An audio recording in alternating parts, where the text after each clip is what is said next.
አሰላሙ አለይኩም ወራህመቱላሂ ወበረካቱ። ውድ ቤተሰቦች ሰላም ሰላም ብያለሁ። በያላችሁበት ሰላማችሁ ብዝዝት ትረፍረፍ ይበልልኝ። ይህንን ቪዲዮ ከወደዳችሁ ላይክ፣ ሼር፣ ሰብስክራይብ እያደረጋችሁ ቤተሰብ ይሁኑ።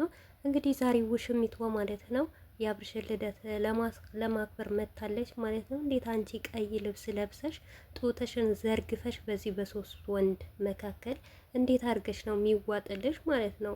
ማስመሰል እንደሆነ እኛ እናውቃለን። ነገር ግን በቪዲዮ አስተያየት መስጠት ስለምንችል እንዴት አንቺ ባለትዳር ወንድ ቤት ምን ትሰሪያለሽ? አጭር ልብስ ለብሰሽ ማለት ነው። ናግባ ነው ጎትተሽ በግድ ሶስቱንም ልደፍሪያቸው ነው እንዴ? አንቺ ደፋር ማለት ነው። እና አንቺ የአህያ እንደው መረ እውነት ለመናገር አህያ ራሱ ይሻላታል ከዚህ ማለት ነው። አህያ እንኳን ሰው ያስብልታል ማለት ነው። እቺ ሰው ማያስብላት ማለት ነው።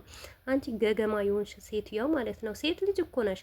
ቢያንስ እንኳን ለሴት ልጅ ለክብሯ ተጠንቀቂ ማለት ነው። የማን ቤት እንደሆነ ደግሞ ማወቅ አለብሽ ማለት ነው። በሩታ ቤት እንዴት ነው አንቺ አብርሽን ሰብራይዝ ለማድረግ የምትመጪው ማለት ነው? አንቺ ብቻ ብርሽ ነው እንዴ የምታዩ? ነውር የሚባል ነገር አታቂም እንዴ? ነገ ሚዲያ ላይ ምን እባላለሁ የሚባል ነገር አታቂም እንዴ? ለነገሩ ማለት አብርሽ ማለቀሳሉ ማለት ነው። እኔ ግን ቪዲዮ አላየሁም። ይህንን ቪዲዮ ተቆርጦ ነው የተላከልኝ በውስጥ ማለት ነው። የውሸት ለቅሶ ማለት ነው። እንዴት ነው አለቀሰ? እውነት አለቀሰ? እስቲ ኮሜንት ላይ ጻፉልኝ ማለት ነው። ያንተ እንባ ደግሞ ሁሌም እንደፈሰሰ ነው። በውሸትም በድራማ በእውነትም ነገር ሁሌም እንዳፈሰስከው ነው ማለት ነው። አንተ ደግሞ አብርሽ በማፍሰስ በማልቀስ ደግሞ ማን ይችልሃል? ድራማ በመተወን ማለት ነው።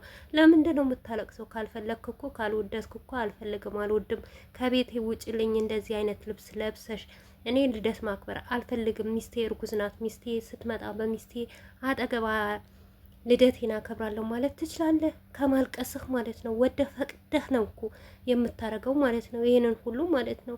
እና ጓደኛ ማለት በጣም ይገርማል ማለት ነው። ገርመውኛል ማለት ነው። ለምን እንደሆነ ታውቃላችሁ? በሶስት ወንድ መሀል ምን እንደምትሰራ ምን እንደምታረግ ነውር አይደለም እንዴ? ሼም አይደለም እንዴ? አንቺ ያህያ ከብት ነሽ እንደው ማለት ነው። አንቺ ቤተሰብ የለሽም፣ ቤተሰብ አላሳደገሽም እንዴ? ምን ይሉኛል አትይም እንዴ? አንቺ በአብርሽ ላይ የምትንጠለጠልኝ ማለት ነው። ወይስ በግድ አሳቅፈኝ ነው?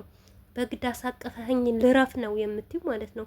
ከአብርሽ ህይወት ግን ለምንድን ነው የማትወጪው ማለት ነው? አንቺ የርካሽ ሴት ማለት ነው። በቃ ሚዲያ ላይ እንደዚህ ስትረገጪ ችግር የለውም እኮ አብርሽ እኮ ቢረገጥ ወንድ ልጅ ነው ገባሽ? አይቀንስበት አይሞቀው ምን አይለው። አብርሽ ደግሞ በደንብ ያውቀዋል እኮ ሚዲያ ላይ እዩልኝ ስሙልኝ ስለሚር ነው ጉረኛ ስለሆነ ነው እንጂ እኮ አብርሽ ከካሜራ ጀርባ ምን እንደሚያደርግ ምን እንደሚሰራ ጠንቅቀን አንድ ባንዳችን እናውቀዋለን ማለት ነው። ግን አንቺ ነጌ ምን ትያለሽ? ቆይ አብርሽና ሩታ አንድ ላይ ሲሆኑ ታርቀው አንድ ላይ ሲሆኑ ልጃቸው ሲያሳድጉ ማለት ነው ሱስ እንዳይዘሽ ፍቅር እንዳይዘሽ እሺ ፎንቃ ገብቶ እንዳይለልሽ ማለት ነው። እንደው ፎቃን ገብቶ ለጥ ብሎ ስትሰቃይ ባየውሽ ኖሮ